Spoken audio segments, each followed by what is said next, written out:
Why I look so sad? The reason why I look sad, because I have to talk to you about something really important. Come here. It's about your credit. We all gotta face it one day. So when you buy a home, you can make all the money in the world, have all the down payment in the world. But if your credit sucks, guess what? You suck too. So sit back, put your seatbelt on, drink a Red Bull, have some coffee, get ready to talk about credit. I know it's gonna be boring, but you gotta know the truth. You can't handle the truth. This is Min with What's a Mortgage? Today we're gonna talk about one of the major keys. Credit. Credit is so important. A lot of you guys are asking me about credit in some emails, credit in some messaging. You guys are calling me about credit. Once again, loans are determined by 4 major keys: identity, credit, asset, income. So as we're doing the lessons, all these will come together and you'll figure out how to do your own loan. The way credit works is the ability to pay back debt. So credit is broken down into 4 trade lines: revolving, installment, mortgage, and derogatory. So revolving, it's like a revolving door. When you pay it off and you use it back and forth, back and forth. Installment, it's like your car, it has an end date to it. Your student loan has an end date to it. Buying jewelry, or the rapper say jewelry. I got more jewelry, and it's not even about the jewelry. Has an end date to it. Also, furniture has an end date to it. Electronics has an end date to it. My dating life had an end date to it.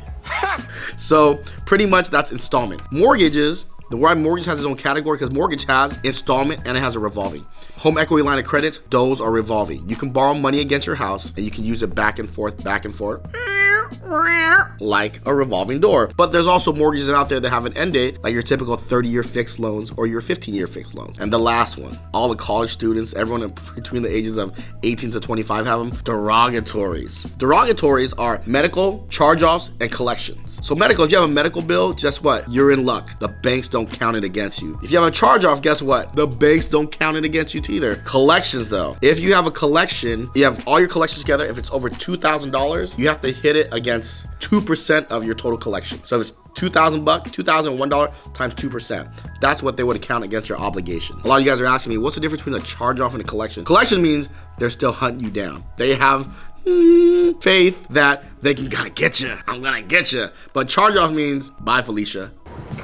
Bye, Felicia. They don't care anymore that you're gonna pay it off or not. So that's the difference between a charge-off and a collection. So those are the 4 major trade lines. When they're calculating your monthly liabilities, they take your revolving, your installment, your mortgage, and your collections, whatever the percentage, and they accumulate it together. Also, don't forget one more thing, my favorite one, tax liens, right? Tax liens, wow.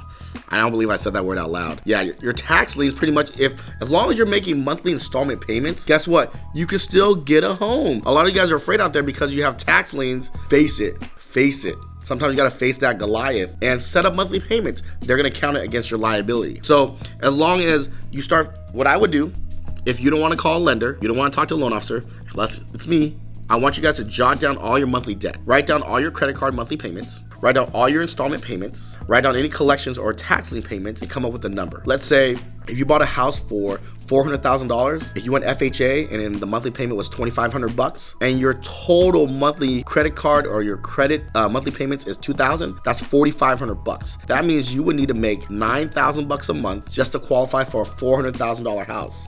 So it's really important for you to figure out what your monthly liabilities are. Also on top of your monthly liabilities, your credit score. Here's how a credit score works. So there's 3 bureaus: TransUnion, Equifax, and Experian. It's like Larry, Moe, and Curly. So everyone gives you a different score. So out of the 3 scores, the bank picks the middle of the 3. If you're married, they pick the lowest middle of the 2, or whoever else is on the loan, they're gonna pick the lowest middle of the worst person's credit. The reason why, they bank everything on worst case scenario, not on best case, but worst case. So once you have your 3 credit scores together, credit ranges between 450 to 850. You need at least a 620 credit score to qualify for 3 of the 4 programs that I sell. Okay, I know there's more programs out there, but the 3 of the 4, conventional, VA, and FHA, you need a 620. For our CalHFA, the 0% down first time home buyer is a 640 credit score. So hopefully that answers all your credit questions. So if I were you, I would go on freecredit.com, run my credit, and find out your middle credit score. Then I would sit there and be honest with yourself.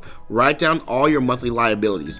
Do not count your cell phone bill. Do not count your insurance. Do not count your utility bills. Just the stuff that's on your credit. If you still can't decide what's gonna be on your credit or what your monthly liability is, go ahead and message me. Ask me. I'll help you go through it. Run your own credit. I don't need to run your credit, but if you want me to run your credit, I can go ahead and do so. Don't forget to subscribe to my channel. Oh my God, what am I saying? Don't forget to like my fan page and to share this with other friends and family you know who are buying a home. Don't forget, sharing is caring. Bye, guys.